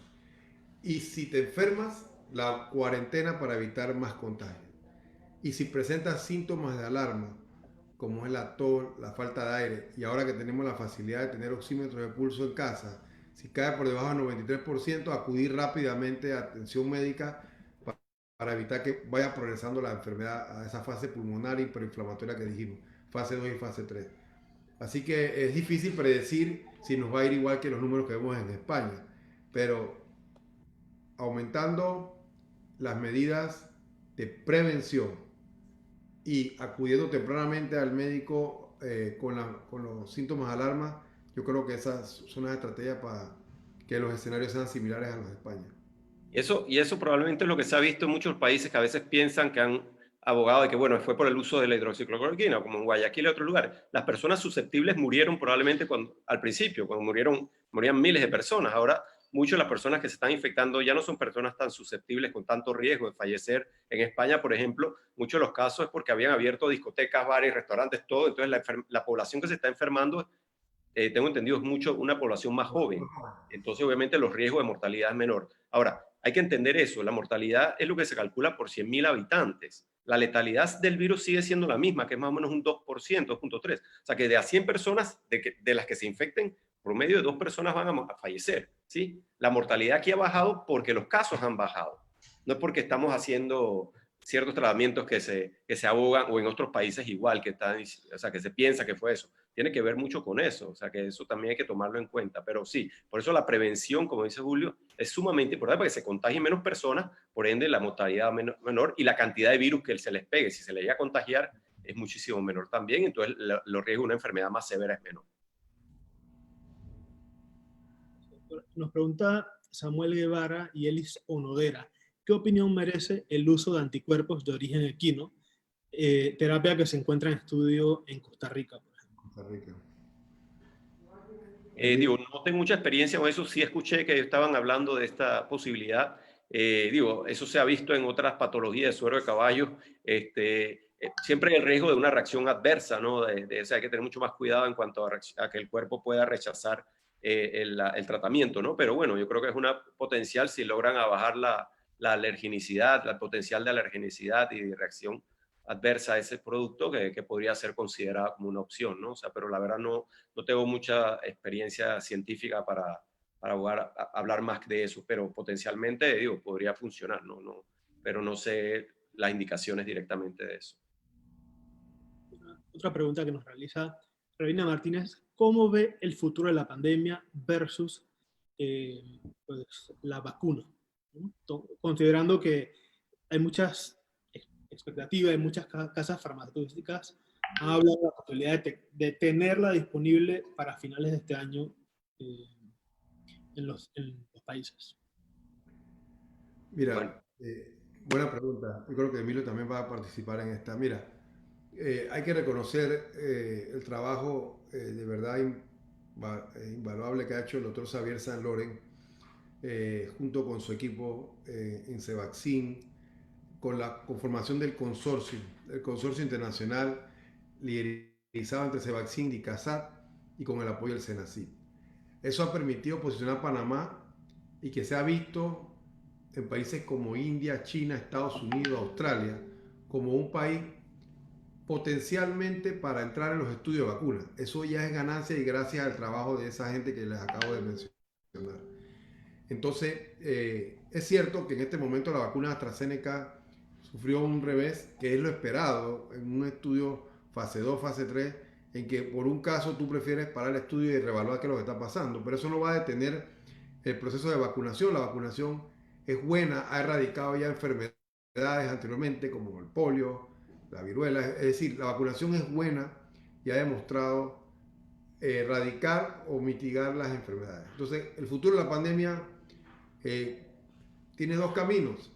La inmunidad de rebaño, cuando el 50% de la población se contagie de alguna forma, o que se desarrolle una vacuna efectiva, o que por lo menos sea efectiva, es decir, te dé la enfermedad, te dé más leve o no te dé. Ese va a ser el futuro de la pandemia, pero mientras eso pasa, esas dos cosas pasan, tenemos que continuar como vamos hasta ahora. Sí, o sea, definitivamente sí. Y apoyo lo que está diciendo Julio. Gracias al Dr. Sainz estamos en el mapa en cuanto a considerarnos como estudios de vacuna. Gracias a él han llegado aquí vacunas como la polio oral, la polio inyectada inicialmente, la de rotavirus, que salvaron la vida de miles de niños panameños por estas vacunas que llegaron durante los estudios y ya posteriormente se aprueban y se pueden utilizar posteriormente. Los estudios de vacunas tienen que ser hechos en diferentes países porque el grupo étnico y las razas y todo es diferente en cada lugar. Entonces, tienes que ver qué tanto le responden los panameños y los americanos y los europeos a una vacuna. O sea, todo eso se tiene que hacer y se hace en todos estos países. Obviamente con unas medidas de seguridad tremendas. O sea, a los pacientes se les monitorea diariamente, o sea, se les miden los exámenes de sangre, todo lo que se tiene que hacer. Ahora, hay que tener cuidado, hay que prestar atención, no se puede traer cualquier vacuna, vamos a traer, o sea, no, y son estudios ya que han pasado, usualmente lo que llega a Panamá ya han pasado la fase 1 y 2, que son los principales en cuanto a seguridad. Fase 3, siempre hay riesgo cuando se comienza a vacunar a más personas de que ocurra alguna reacción adversa. Y va a pasar incluso después que aprueben la vacuna cuando ya esté autorizada. Pero lo que la gente tiene que entender, una vez que si Dios quiere, llegan los estudios de vacuna y los podemos hacer, y las vacunas que funcionen, o sea, van a comenzar a proteger a estas personas ya vacunadas, incluso durante estudios, o sea, que eso es algo bueno. Se ha visto, yo me puse a leer para otra entrevista que tenía, que en realidad efectos adversos serios de vacuna ocurren de 1 a 2 por 1 millón de vacunas aplicadas, o sea, que es mínimo. O sea, que lo más común que puede ocurrir es una reacción de fiebre, escalofrío, malestar 1 o 2 días, o sea, pero no es que efectos adversos que va a ocurrirle a todo el mundo y que somos conejilla de indios, no, o sea, eso es importante la vacunación. Si pensáramos así, no hubiera llegado ninguna de estas otras vacunas que han salvado la vida de muchas personas, pero hay que hacerlo con cuidado y con personas que tienen la experiencia haciendo estos estudios de vacunación, que yo pienso que va a ser importante. Pero una vez que lleguen, eso demora en producir anticuerpos y ver cuánto tiempo, cuánto te duran y todo eso. O sea, que no es que aunque llegue la vacuna en febrero, marzo, ya estamos protegidos apenas te la pongas. Y muchas veces requieres una segunda vacuna. O sea que de aquí estamos hablando probablemente a mitad del otro año, si nos llegan en enero o marzo, gracias a personas como el Dr. Sainz, a ver si probablemente para mitad del otro año ya podamos estar algo protegidos, más la inmunidad de rebaño que comentaba Julio. Pero todo esto toma tiempo. Pero no podemos dejarlo solo inmunidad de rebaño porque va a morir mucha gente esperando a que eso solo pase. Gracias, doctor. Y ahora ya para finalizar, una última pregunta. Y después le voy a pedir a cada uno que nos dé sus puntos de cierre y un mensaje para todos los que se han conectado a esa sesión, que lo van a ver posteriormente, tanto personal de salud como periodistas que se han conectado y también población en general, ¿no? La pregunta es, justamente va alineada a las medidas de prevención que se han mencionado como un punto muy importante, y la educación.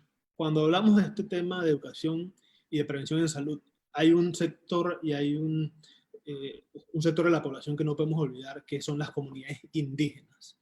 ¿Tienen conocimiento de cómo se está trabajando con ellos y qué recomendaciones se les puede dar al personal de salud o los medios de comunicación para que puedan dar un mensaje claro y educativo hacia ellos? Ahí con las poblaciones indígenas tenemos una barrera social, cultural, que es complicada. Entonces, la estrategia que ha utilizado el Ministerio de Salud es apoyarse con las autoridades locales para llevar el mensaje. Y sí se han reforzado las áreas indígenas. De hecho, son una de las áreas vulnerables por definición, en la cual la estrategia sanitaria tiene que estar enfocada. Pero no puedo dejar de mencionar que ahí existe una barrera cultural difícil de vencer. Y por eso hay que tener cuidado, yo pienso, en la parte de cuando vayan las personas, o sea, ellos es una comunidad que es cerrada, o sea, si los que llegan de afuera, ahí es lo que hay que tener mucho más cuidado cuando lleguen personas que son los que le puedan llevar desgraciadamente la infección, una comunidad cerrada, como ha pasado en comunidades que no entraba nadie, como en el Valle, por ejemplo, también, y de repente llega un par de casos y y todos los casos en los que va a haber agudamente. O sea que, digo, gracias a Dios ellos están mucho en situaciones al aire libre, que eso disminuye un poco el riesgo de contagio, pero de todas maneras, ¿no? Cuando hay ciertas reuniones en las juntas y en San Blas, que lo veía cuando se reunía toda la comunidad de la isla, siempre hay riesgo, obviamente, del contagio, ¿no? Pero hay que tener más cuidado cuando vayan a hacer las personas que vayan a hacer turismo, si quieren ir allá ahora posteriormente cuando vayan abriendo esas cosas. Ahí es donde hay que tener mucho cuidado con las personas que le lleven las comidas y todo, o parte de las personas de la comunidad que vayan a entrar allá, que van a la ciudad a trabajar y después regresen a ella. Yo creo que esas medidas son sumamente importantes, tener cuidado con eso. Gracias, doctor. Ahora, ¿qué mensaje le pueden dar un mensaje de cierre para las personas que han participado de esta sesión? Considerando pues que iniciamos este periodo de apertura del país. Adelante, Emilio, tú primero. Bueno, gracias por la invitación y gracias por estar escuchando hasta esta hora de la noche. Lo importante, y no lo vamos a seguir recalcando, estamos muy metidos, Julio y yo, con el movimiento Todo Panamá, como asesores médicos del movimiento, y la importancia que le damos a esto, prevención. Es muy importante el uso de la mascarilla todo el tiempo, el uso de la careta facial, por lo menos en transporte público, en lugares cerrados. Hablamos de las 3C, lugares cerrados, concurridos y con conglomerados, utilizarlas principalmente, el lavado de manos y el distanciamiento social si es posible. Sumamente importante, el virus lo paras tú, es responsabilidad de cada uno de nosotros lograr esto, y estoy seguro si un par de semanas apretamos y lo hacemos, esto lo podemos bajar y controlarlo tremendamente. Así es. Yo tenía algunas ideas que anoté aquí en lo que iba desarrollando la conferencia para que no se me olviden. Primero que todo, nuevamente agradecer a la Fundación Sangre Panamá y a ti, Gabriel, especial por la invitación. Realmente es un honor compartir con toda la gente que está conectada y todavía hasta esta hora nos está escuchando. El primer mensaje que les quiero transmitir a todos es que toda persona, todo personal de salud debe enfocar su práctica en una medicina basada en evidencia y en un pensamiento crítico de la literatura. Es decir, utilice el método científico. El personal de salud, desde el técnico, enfermera, terapeuta, médicos, en realidad la enseñanza en medicina se basa en eso, en una medicina basada en evidencia, en estudios de peso que confirmen una causalidad en la mejoría de una enfermedad debido a un medicamento y no a otros factores confusores alrededor. No se trata de bandos, no se trata de disputas en la ciencia, no se trata de izquierda o derecha, se trata de la salud. Entonces, evitemos esas discusiones encrispadas y sentémonos en una mesa de evaluación crítica. Esta pandemia en Panamá se ha enfrentado, más que pandemia, un término que ha utilizado el doctor Mendoza muchas veces, que es la sindemia. Ha florecido la desigualdad social y económica de nuestro país, sumado a un sistema de salud frágil, fragmentado, que viene de múltiples administraciones anteriores. Entonces aprovechemos esta catástrofe en salud para mejorar nuestras instituciones científicas que investigan, INDICASAT, CENACYT, Instituto Conmemorativo Gorga, las universidades, la Universidad de Panamá, la Facultad de Medicina. Es decir, aprovechemos esto para que nuestras autoridades realmente entiendan el mensaje de que la ciencia puede salvar muchas vidas. Y último mensaje para la Fundación Sangre Panamá, el Movimiento Todo Panamá. Ustedes en realidad también han sido importantes para cambiar la evolución. Se han involucrado la empresa privada, el sector empresarial, organizaciones sin fines de lucro, gente poniendo su trabajo de manera desinteresada, incondicional, para sacar el país adelante, porque sabemos que también hay una necesidad económica del país. Entonces, yo creo que si ponemos todas estas cosas en el tapete y además realmente ya sabemos cómo tratar a los pacientes, cómo cuidarnos, yo creo que vamos a salir adelante fortalecidos y vamos a poder realmente en un futuro no muy lejano ya poder convivir en esa nueva realidad, diría yo, que nos deja esta pandemia. Ese es el mensaje final. Muchas gracias, doctor Julio, y al doctor Emilio por acompañarnos en esta sesión, a todas las personas que se han conectado y que nos van a ver posteriormente, ya sea en el canal de YouTube o en la página de Facebook, y puedan pues difundir esta sesión con muchas más personas. Así que gracias por acompañarnos, doctor, y por parte de la Fundación vamos a seguir trabajando, apoyando en este tema lo más que se necesite, y además vamos a estar realizando un próximo Zoom científico. Usualmente lo realizamos el 14 de cada mes. Si tenemos alguna fecha anual lo vamos a anunciar, y esperamos que nos puedan acompañar más adelante con otras sesiones. Muchas gracias. Gracias. Gracias. Gracias a todos por acompañarnos. Buenas noches. Buenas Saludos. noches, Gabriel. Hasta luego.